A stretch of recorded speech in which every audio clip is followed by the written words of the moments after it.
Everybody, welcome back to the Fire Post Cure. It's me, Gabriel Johnson. I'm so glad to have you guys with us again today. Don't forget, click like and subscribe. Join us on our journey. All right, so today we are talking about goals. Goals, people. We're talking about goals. We hear a lot about goals in our society. And a lot of times we don't go in depth about goals. And what is a goal? I like to start with definitions. What is a goal? A goal is a desired outcome. Where are you trying to go? Okay, exactly. Right now, we talked about vision, getting this clear picture in our minds, right, of where we're headed. But what a goal does is it says, okay, to get there, what desired outcome do I have to go to first to make this thing work, right? I think it was Zig Ziglar who said a goal properly set is halfway reached, right? You have to set a goal, but you gotta set it the right way, right? Have you ever tried to do something, but you didn't know the methodology, the right technique, right? You're looking at Steph Curry, right? Steph Curry is making shots, just wild and crazy shots, and this brother refuses to miss. I don't know what his problem is, but he refuses to miss. And you look at that and you're like, I'm gonna be Steph Curry. So you go to the gym and you just start shooting basketballs, and you miss all the time. As a matter of fact, you are excellent at not making shots, right? Well, what you start finding out is that this brother has had training for his whole life, and he understands the methodology, the techniques that are employed in making excellent shots. I remember I was watching something, they had something called a master class, right? And they had a class by Steph Curry on how to shoot. And this man, and I'm not super athletic, right? But I remember being amazed at how this guy broke down his shot. I was watching this man from how the finger, and it was crazy. He talked about how his middle finger came off the ball, and depending on how that last touch went, the direction of the ball, how was your elbow? How does it align with your body stance? Are you squatting enough? Are you squatting too much? What are you aiming for when you make your shot? Are you aiming for the rim? He says, I don't really aim for the rim. He says, there's a hook. There's a hook that's right there, and I aim for the hook in this. It was just crazy.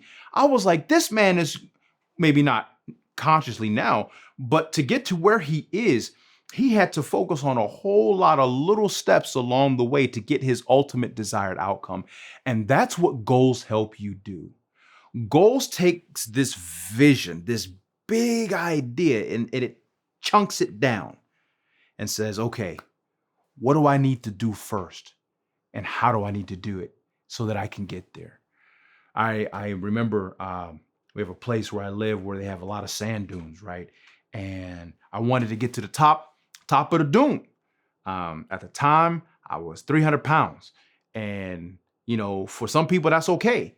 But when you're 5'10", 300 pounds ain't working in your favor for walking up hills of sand. It's just not. It just wasn't working.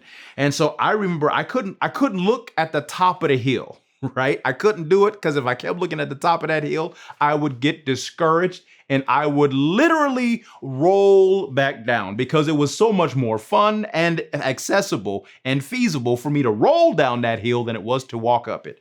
But I said, you know what I'm going to do? I'm going to focus on the next step that I have to take. What's my next step? And eventually I got to the top. So goals take that vision, that dream, and they chunk it down into steps that you can take, right? To get to where you're trying to go. But what kind of steps do you need to take? You got to take the right steps. Okay? You got to take the right steps. And this is something I think is important. If you don't do this one component right, it's going to make everything else 10 times harder. And you're not going to know why.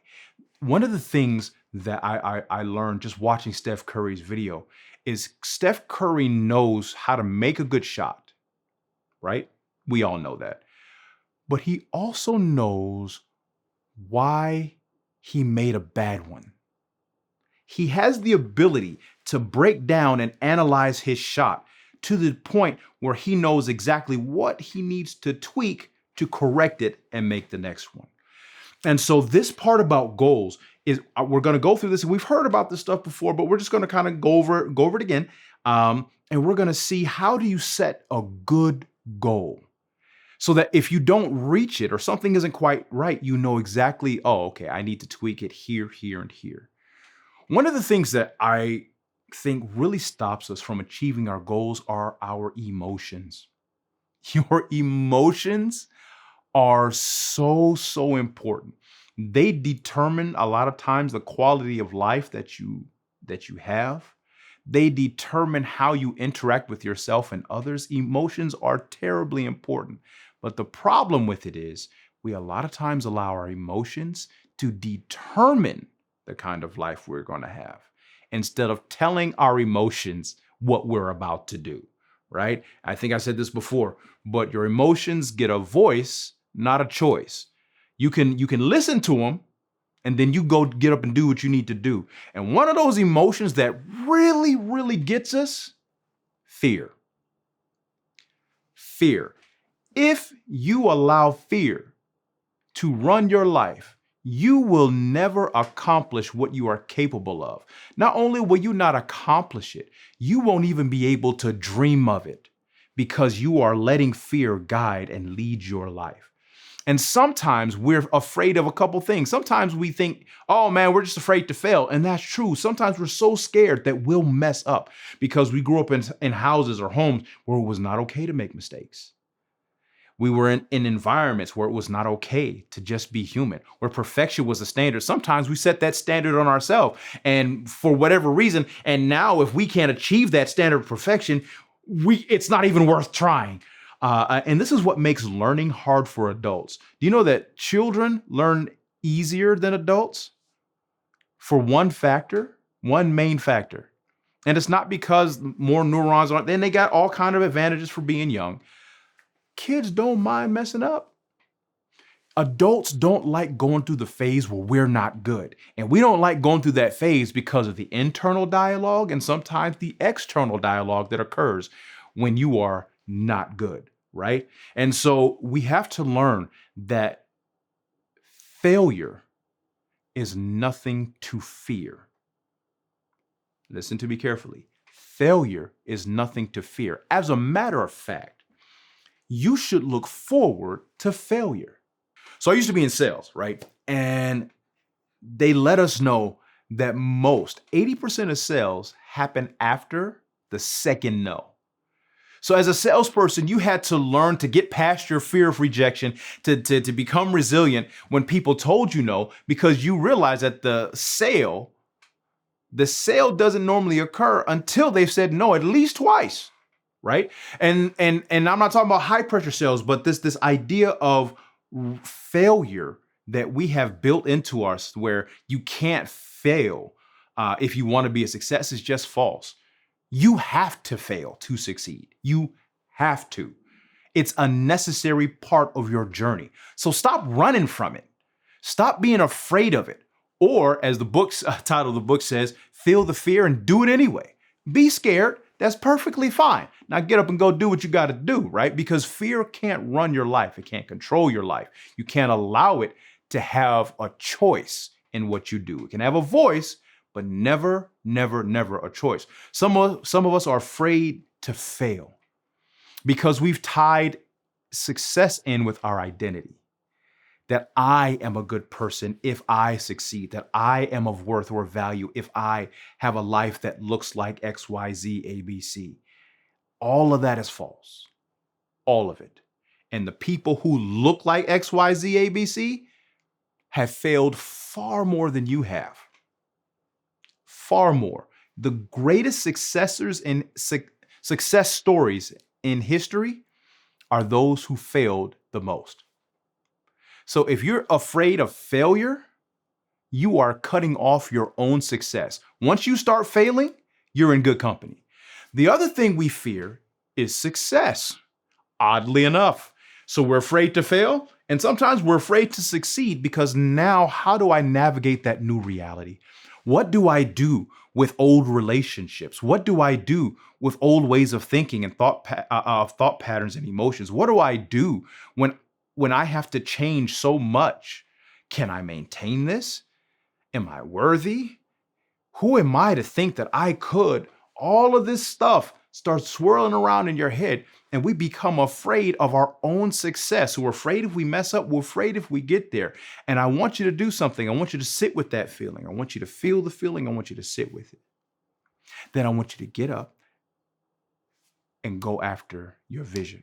Now, how do you set a good goal? I'm so glad you asked. I'm so glad you asked. We're going to talk about that right now. Now, we've all heard of setting SMART goals, right? We all heard about SMART goals, and that's how you set a good goal. What's the first thing you have to do?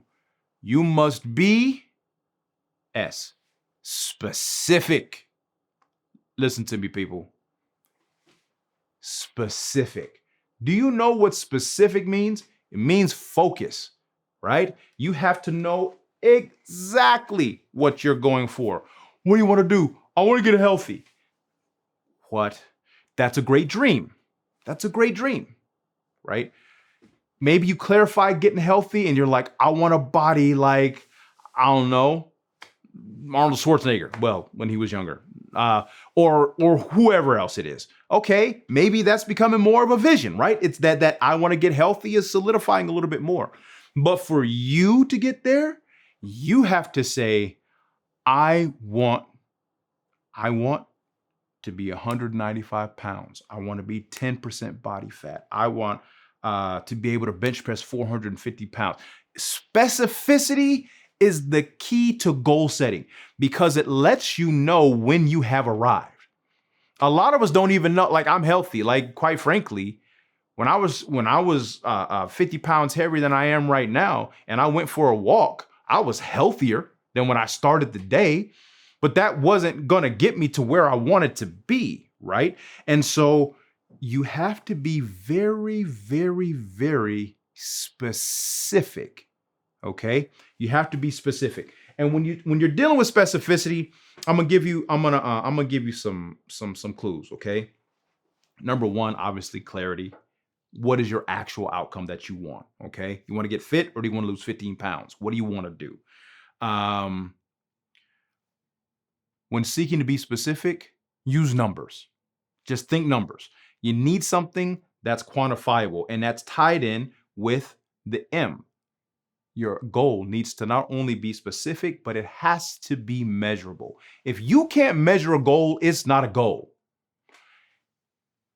If you are trying to run a race and you don't know how fast you need to go, how many meters the finish line is from you, all of these measurable things, you will never win. Okay? So how do you set measurable goals? Add numbers. Okay?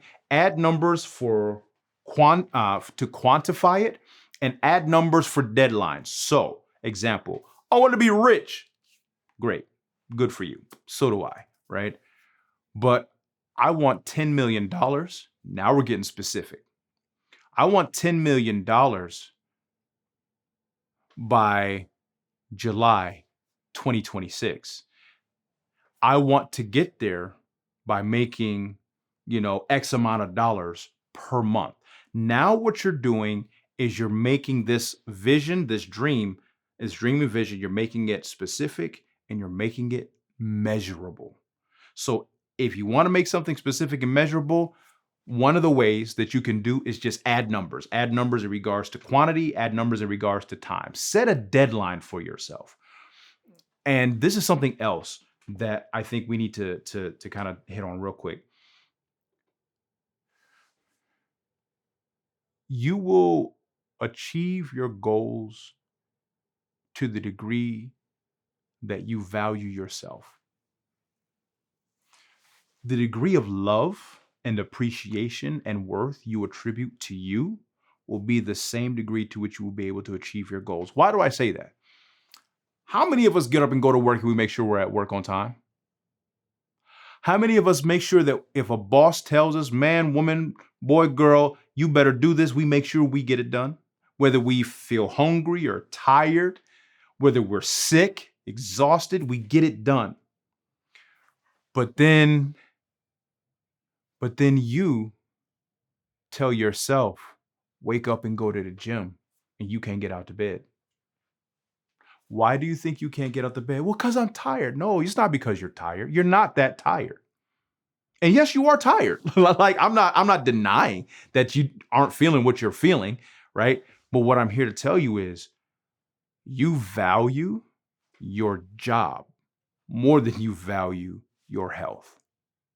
You value your boss more than you value yourself. You may value money and your ability to get money more than you value your health. So, and we all have to pay bills. And, I'm not saying don't go to work. That's not my point. But what I am saying is this: when you start valuing yourself, you will tell yourself to do things and then you will make sure you get it done. Okay. That's one indicator that maybe there's something amiss in my self worth. So, specific, right? Measurable. Okay. After that, you need to do something else. Achievable. Now, this right here is a little tricky one, and I wrestle with this one myself because you don't know what's possible. You can do two things. You can say, I'm going to do this by such and such this specific thing by this particular time and this particular quantity, and you can make it so massive that it's not really possible. Or you set it so small, it takes no effort. Both of them are going to hurt you. This one over here, this small dream and these small accomplishments, if they're not reasonably set, will make you complacent and won't really get you to where you're trying to go. If it's too big, you'll get discouraged. You have to have this tension between something that is achievable, but just outside of your reach. Okay. So maintain that balance. I don't want you to be like, I'm going to do $10 million tomorrow. It's possible, not likely. So set some reasonable standards for yourself, right? How do you find reasonable standards? Find people who did it, right? Maybe it is possible to get $10 million in 12 months, in 3 months. Maybe it is. Find somebody who did it. What did they do? Maybe you make those your goals, all right? Your achievable mileposts. But just make sure that whatever steps you put down in your goal, they are steps that you can take, right? Because one thing you don't want to do is sabotage yourself by putting things so far outside your reach that you give up, right? So you want to make sure they're good, achievable results for you, not that somebody tells you should be doing, something that actually works for you. The next thing you want to do is make sure that these things are relevant. When you're setting relevant goals, you want to make sure that the goals are in alignment with who you are as a person, right? You need to make sure that they follow your values. You need to make sure that they're in alignment with your objectives, right? With your mission and your purpose in life. Make sure that this is something that really truly is emanating from who you are as a person, because like I said before, we really like to live our lives by the standards and dictates of others. Sometimes those others are our family, your wife, your mother, your brother, your father. Okay. Sometimes society. You should be looking like this at this particular time in your life. Why aren't you here? Why aren't you there? So you want to make sure that these goals are in alignment with who you are. So we're doing specific, right? Be clear, measurable, okay, achievable. You have or can obtain the resources. It's not too big of a step, not too small of a step, just right, maybe just slightly outside your comfort zone. Relevant is the R, and T, the time base, this is where, and I mentioned this one earlier, but setting a deadline is so crucial for these goals. And what you need to do is you'll find that to get to a particular vision, it will require many goals along the way. Okay. So these are the steps that you need to take to achieve the vision that you have in your heart, your mind, and your soul. And if you do this and you don't let your emotions dictate your steps, you acknowledge them, you feel them, and you keep moving forward, you'll find that you'll be able to get to the vision that you're trying to go to. All right. So this summer, I had a little bit of a scare, kind of recurring thing. About a year ago, a little bit over, I found out I had a heart condition, and I'm not one for taking medication and all of that kind of stuff. Nothing wrong with it. I just, quite frankly, maybe I'm ADD and forget to take the pills. I have no idea, but I had a little bit of a scare, man. My heart started really, really acting up. And, it was going at 150, 180 beats a minute. And it would just last and last and last. And I got scared. I was about 300 pounds. I'm 5'10". I'm morbidly, I'm just obese. Everything is, stressors are making my heart act up. Walking is making my heart act up. I'm not really in a good space. And it got to the point where I realized that, dude, if you don't take this medication, you really may wind up dead. It's really a thing for you. And so I went and I found the medication the doctor had prescribed, and I began taking it, and I hated that, right? But I hated, what I hated more than that? Dying. So I said, you know what? I'm going to have to change. I'm going to have to do some things that I don't want to do. I'm going to have to do some things that are uncomfortable. But if I don't do these things, I know what the outcome is going to be. And I think we all have those moments where we have to face certain things in ourselves. We have to face our mortality. We have to face the fact that we're not invincible. We have to face consequences of decisions, right? How we've lived our lives up to certain points, and how that's going to affect those that we love. Your family, kids, all the people are depending on you. Because of how you chose to live your life, how you chose to handle stress, right? I would eat. Yeah, I would just eat. It was delicious and it was deadly, right? And that was really hard, and it was a really scary time for me. It was really scary because it was not only just death. Because of my heart condition, not only can you have a heart attack, but you can have stroke. And I don't know about you, but something that scares me probably more than dying is debilitation. I didn't want to be feeble, infirm, just not being able to care for my own self. And I was so close to that edge. One of the medications that the doctor gave me was a blood thinner so that I would not stroke out. And I was terrified. And I didn't know exactly what I needed to do, but I knew something had to be done, and it had to be done now. And I had to set some things in place. And we're talking about goals. We're talking about how to set good goals. And, we've gone through the whole SMART thing, specific, measurable, achievable, relevant, and time constraints, right? And I think naturally I realized that I had to do those things, right?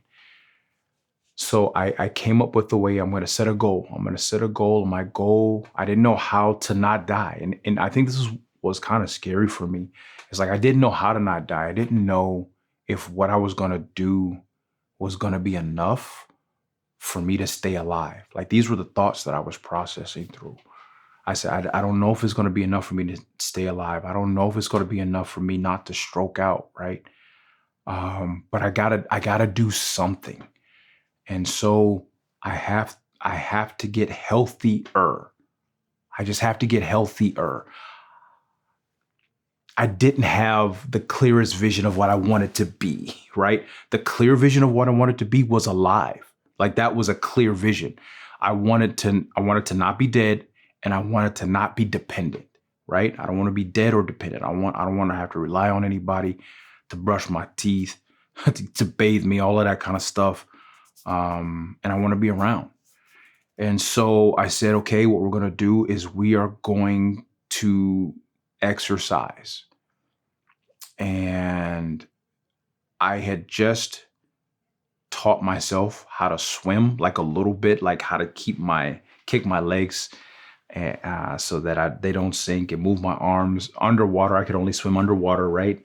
And so I said, what I'm gonna do is I am going to focus on swimming. I was specific about that. I said, I'm gonna focus on swimming. And I said, that's my specific thing. I didn't know exactly the goals to set up around swimming. I didn't know how many meters long the pool was and how many meters to swim. I didn't have any knowledge of that. I said, but what I am going to do is I'm going to get in this water and I'm going to go back and forth as many times as I can. So I look like a little tadpole doing this up underneath the water, right? But I said, I went back and forth 3 times today. Okay, let's see if we can do it another 1 or 2 times tomorrow. Oh man, I did it 8 times that day. That's great. Let me try this. And so I said I would have a thing where I would say I try to get across as many times as I can, maybe like minimum 8. And I didn't know what that meant. I just know that I would try to do it 8 times. And then I had to make it achievable for me. So I couldn't come up for air because I didn't know how. And quite frankly, to this day, I still don't know how to breathe and swim and breathe while I'm swimming. But I said what I need to do to make this achievable for me is I need to swim on the outer 2 lanes, right? So because when I swim and I run out of air, I need to be able to pull myself up and rest on the edge of the pool. And so that's what I would do. So I would go to the pool at a time. It was the summertime, so they had family swim, and you can go there and kind of get this lane real easy because a lot of times there wasn't a whole bunch of people there anyway. So I would do that. After that, I realized that I could go to lane swim. Like you could swim in a lane, and they had times to go and swim in lanes that were apart from family time. So it opened up a couple more options for me. So I made it achievable for myself. Relevant to my goals and values, the R that we talked about is SMART. The R was definitely in alignment with me, right? I didn't want to die. I wanted to do something that would help me not be dead or dependent. That was my goal. And so getting in the water, and I did a little research on this, and I realized that some of the healthiest people, the most fit, are gymnasts and swimmers because they use more muscles in their exercise than a lot of other people. They use, just more muscles in the process. And so I made sure to focus on that because I said I can swim in water. Me doing a backflip is going to end in my death. And that's something I'm trying to avoid. So we're not going to go the gymnastics route. So we said we'll stick with swimming. And in regards to the time component, I made sure that I would try to swim at least 3 days a week, right? I want to swim 3 to 5 days a week. And so that's what I made my goal. That was my SMART goal. It wasn't something that was super, super planned out. I didn't have this big, vision board for it. I just knew that I had to do something and I had to do it then. And I stuck with it. And I have to tell you that I had to make another deal with myself during that time. And that deal was, regardless of what the scale said, I would continue this practice of swimming because it was just a healthy habit to have. And I want to delve into more why that was important to do, because in our next video, we're going to talk about planning, the purpose of a plan. How do you set up a plan? It's really, really important to have one, but don't let any of these things that I'm telling you stop you from achieving whatever your goal is. Like if you may not have the clearest vision, that's okay. Get up and act on what you have. Maybe out of the SMART, SMART goal, you got 3 of them. That's okay. You start with the 3 you have, you go with it, you find the other ones later. Like don't let what I'm telling you become an obstacle for you achieving what you're trying to do. Because when I started, I guarantee you, some of the stuff I did naturally, some of the stuff I figured out along the way, and I'm just kind of sharing my journey with you, because I don't know where you are. I don't know if you have something in your life where you're trying to fight for your life. Maybe you're trying to fight for your family. Maybe you're fighting for your job. Maybe you're fighting for your mental health. I don't know where you are in this whole process, but I want to let you know, number one, you have more control than you think you do. And there are things that you can do that will help you to realize that. And number two, I want you to realize that you don't have to succumb to the fear in your life. I tell people that I told you that I taught myself to swim. What I didn't tell you is that I'm terrified of water. I've always been afraid of drowning, and I've never been able to like go to the deep end of the pool without fearing for my life in a quite literal way, right?